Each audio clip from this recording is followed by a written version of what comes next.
سعودی عرب سے کسی نے پوچھنا یہ ہے کہ ہم پردیس میں کام کے لیے گئے ہیں تو کیا ہم اپنی مرضی سے گئے ہیں یا ہمارے نصیب میں لکھا ہے؟ اگر نصیب میں لکھا ہے تو کیا جو ہم اپنی بیوی سے دور رہ کر ہاتھ سے گناہ کرتے ہیں، زنا کرتے ہیں، وہ بھی ہمارے نصیب میں لکھا ہے؟ کیا بیرون ملک کام کرنے سے رزق بڑھ جاتا ہے؟ اتنا ہی ملتا ہے جتنا انسان کے نصیب میں لکھا گیا ہو۔ دیکھیں جو کچھ ہو رہا ہے سب نصیب میں پہلے سے لکھا ہوا ہے، لیکن ہمیں نہیں پتا ہوتا کیا لکھا ہوا ہے، تو ہم نے تو وہی کرنا جو ہماری سمجھ میں آ رہا ہے۔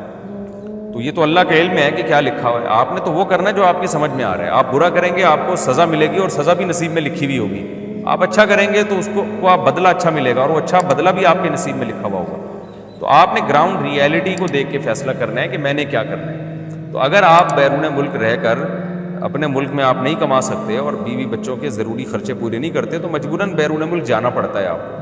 تو اپنے وہاں زنا تو کسی قیمت پہ الاؤ نہیں ہے۔ اگر زنا سے بچنا ممکن نہیں ہو رہا تو پھر آپ کو ملک چھوڑنا پڑے گا، اپنے ملک میں کمانا پڑے گا آپ کو، تو روکھی سوکھی پہ گزارا کرنا پڑے گا آپ کو، کیونکہ بیرون ملک جانا ان لوگوں کے لیے جائز ہے جو زنا سے بچ سکتے ہوں۔ اسی طرح بیوی سے دور رہنا بھی ان کے لیے جائز ہے جو زنا سے بچ سکتے ہوں۔ جو زنا سے نہیں بچ سکتے بیوی کے بغیر تو ان کے لیے پھر بیوی کے پاس رہنا ہی لازم ہے، اور پھر وہ روکھی سوکھی جس طرح سے جو غربت ہو اس میں گزارا کریں وہ، کیونکہ زنا الاؤ نہیں ہے کسی قیمت پہ بھی۔ یہ خوب سمجھ لیں اچھی طرح۔ باقی جو ہاتھ وغیرہ سے اپنی خواہش پوری کرتے ہیں تو توبہ استغفار کریں اور اس جرم کو چھوڑنے کی کوشش کریں وہ۔ تو جب انسان ایک اچھی کوشش کرتا ہے تو اللہ تعالیٰ اس کی مدد کرتے ہیں، پھر بھی ہو جائے تو توبہ استغفار کریں۔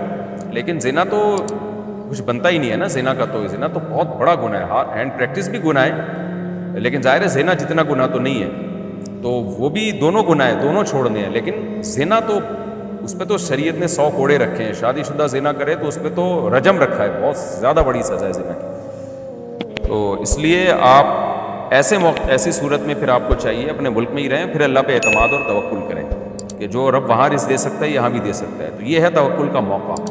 لیکن بلا وجہ آپ جو ہے اپنے آپ کو آزمائش میں نہ ڈالیں، لیکن زنا سے بچنا سب سے پہلے ضروری ہے۔